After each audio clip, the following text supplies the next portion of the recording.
प्यारे बच्चों, आप सभी लोगों का फिर से बहुत स्वागत है। कैसे हैं आप सभी लोग?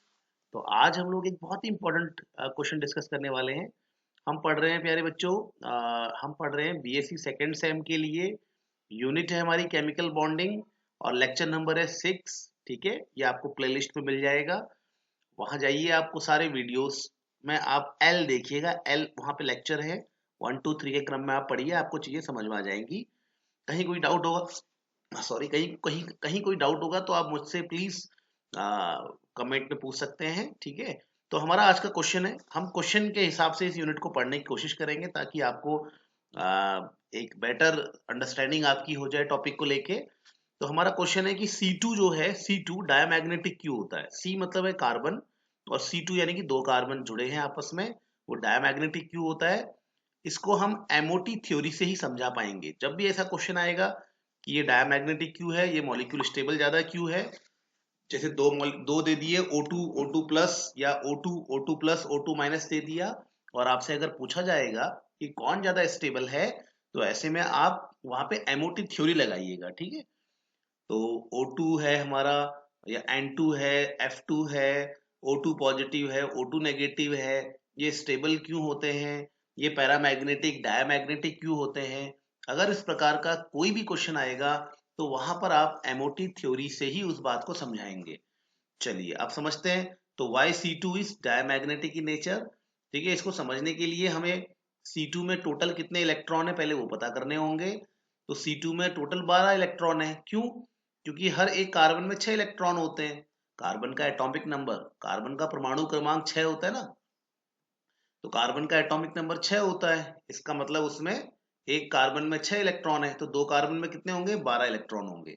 चलिए, इन 12 इलेक्ट्रॉन को हम कार्बन के मॉलिक्यूलर ऑर्बिटल में, इस C2 मॉलिक्यूल के मॉलिक्यूलर ऑर्बिटल में भरते हैं।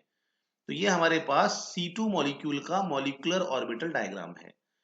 इसमें कौन सी चीज क्या है फटाफट समझ लेते हैं। देखो, ये इस तरफ जो है, इस तरफ हमारा पहला कार्बन है, इस तरफ हमारा दूसरा कार्बन है, और बीच में जो ये दिख रहा है ना आपको, तो बीच में ये सब हमारे C2 मॉलिक्यूल के मॉलिक्यूलर ऑर्बिटल हैं।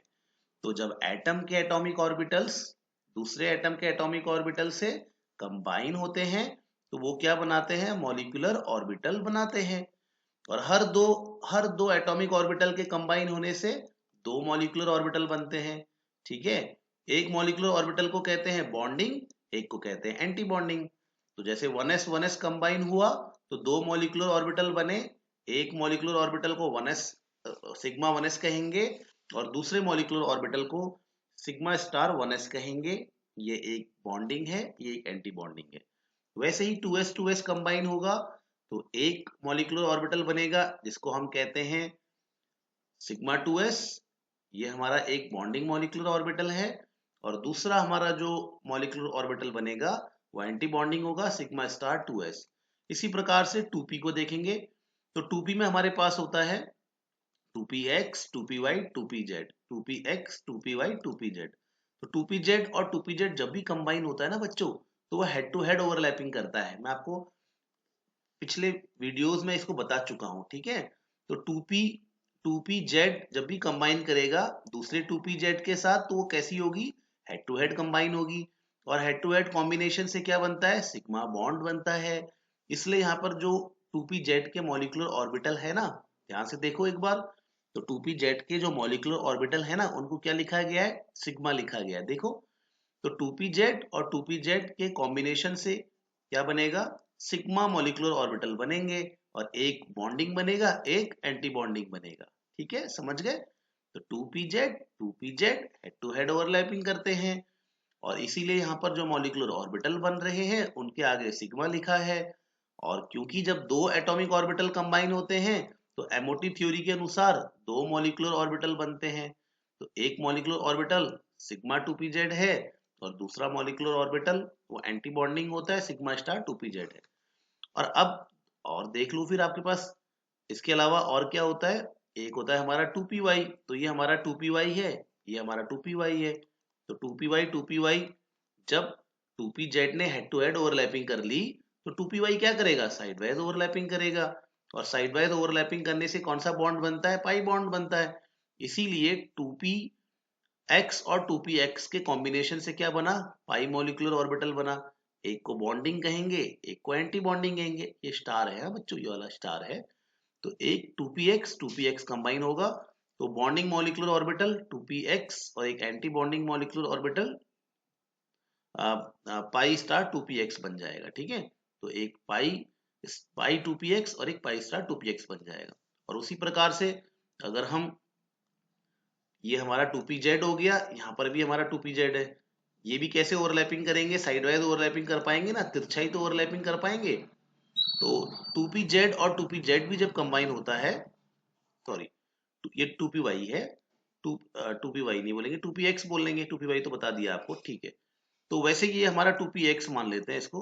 अगर मैंने 2px पहले बोल दिया होगा तो अब इसको 2py मान लेना है। ठीक है, तो जैसे एक हमारा 2px था तो ये भी हमारा 2px था, ये साइड वाइज ओवरलैपिंग की इसने, तो हमारा पाई 2px बन गया, पाई स्टार 2px बन गया। तो ये हमारा अगर 2py है और ये भी हमारा 2py है तो ये भी साइड वाइज ओवरलैपिंग करेगा और ये बनाएगा पाई 2py, पाई स्टार 2py।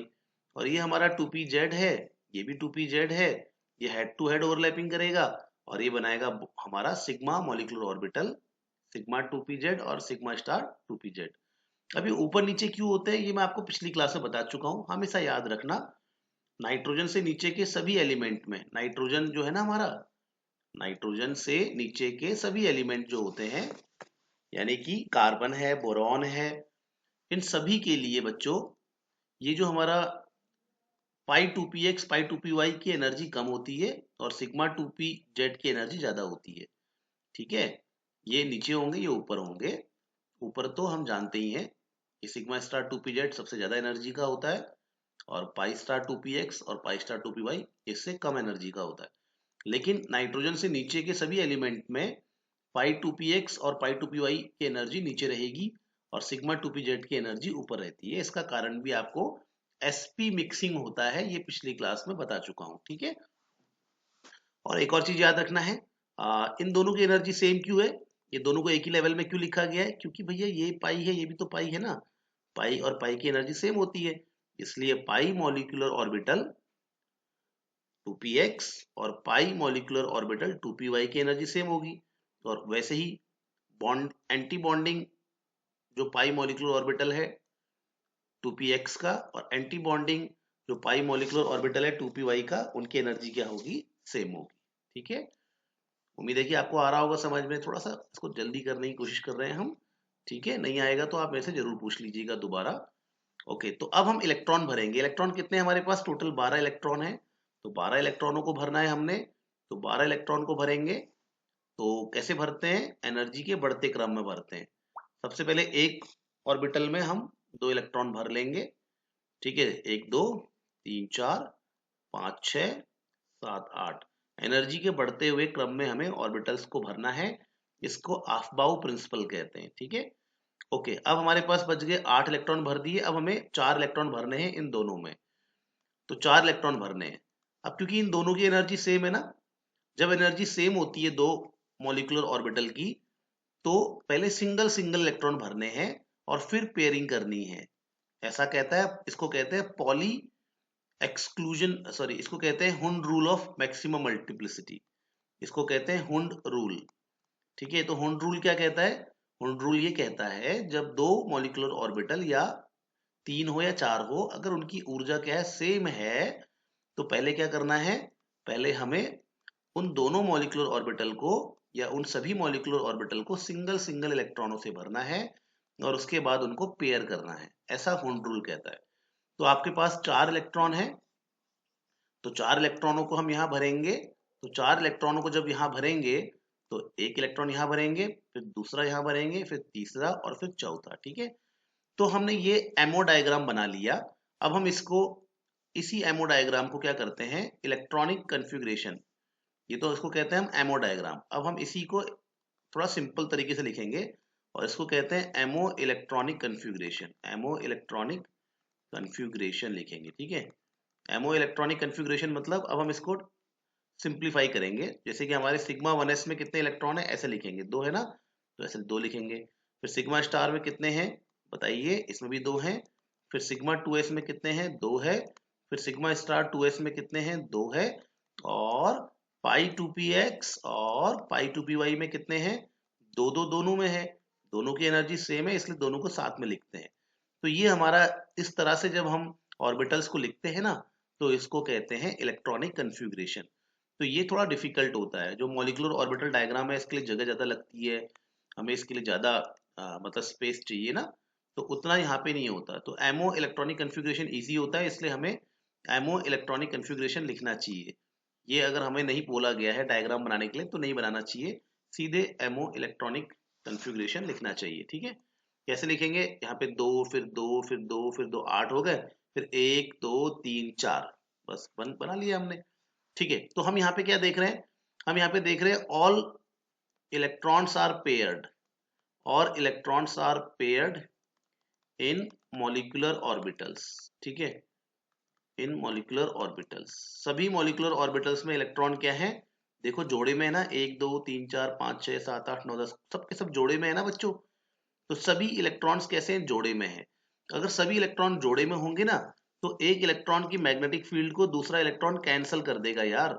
तो अगर इलेक्ट्रॉन पेयर्ड होते हैं तो ये एक दूसरे की मैग्नेटिक फील्ड को कैंसिल कर देते हैं, और इनमें कोई मैग्नेटिक फील्ड नहीं होती, और ऐसे कंपाउंड को हम डायामैग्नेटिक कहते हैं। क्या कहते हैं, डायामैग्नेटिक।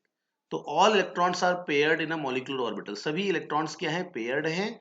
ठीक है, कोई इलेक्ट्रॉन अकेला नहीं है, इसलिए इसमें कोई भी मैग्नेटिक कैरेक्टर नहीं है, इसलिए इसको बोलेंगे हम डायमैग्नेटिक इन नेचर। ठीक है, तो ये कैसा हो जाएगा, ये कैसा है, डायमैग्नेटिक नेचर का है।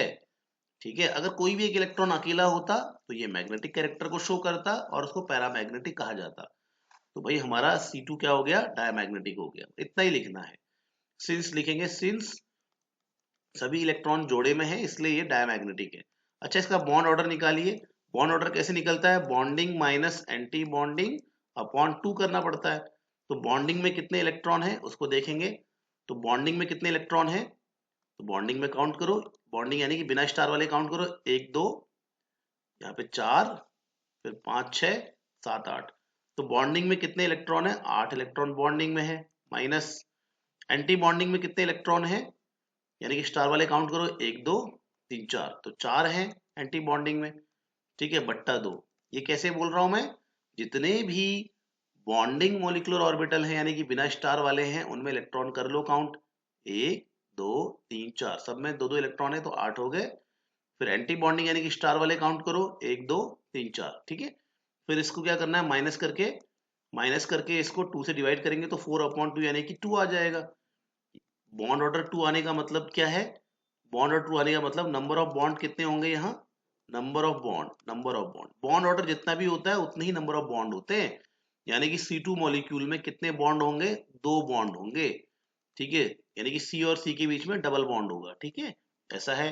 और बॉन्ड ऑर्डर अगर पॉजिटिव आ रहा है या 0 से ज्यादा आ रहा है, अगर 0 आता है या माइनस आता है तो कंपाउंड हमारा कैसा होता है, अनस्टेबल होता है। ठीक है, तो यार यहाँ तो बॉन्ड ऑर्डर 2 आ रहा है ना, तो यानी कि स्टेबल भी होगा। ठीक है, तो हम ये चीजें यहाँ से पता कर पाए हैं। ये आपको बॉन्ड ऑर्डर अभी नहीं निकालना है, क्योंकि इस क्वेश्चन में आपको बस इतना पूछा है कि डायमैग्नेटिक है, ये प्रूफ करो, तो हमने प्रूफ कर दिया कि सभी पेयर्ड है इसलिए डायमैग्नेटिक है। लेकिन हाँ, अगर किसी क्वेश्चन में बॉन्ड ऑर्डर पूछेगा तो बॉन्ड ऑर्डर निकाल लेना, और बॉन्ड ऑर्डर अगर प्लस में आता है, 0 नहीं आता है, तो वो स्टेबल होता है। और जितना भी बॉन्ड ऑर्डर आता है उतने ही उसमें बॉन्ड प्रेजेंट होते हैं। तो C2 में 2 बॉन्ड होंगे, क्यों, क्योंकि इसका बॉन्ड ऑर्डर कितना आ रहा है, 2 आ रहा है। ठीक है, तो ये हमारा यहाँ पे हमने बता दिया आपको। इसको ट्राई कीजिए, समझिए, अगर डाउट होगा तो हमसे पूछिए। टेक केयर बच्चों, बाय बाय।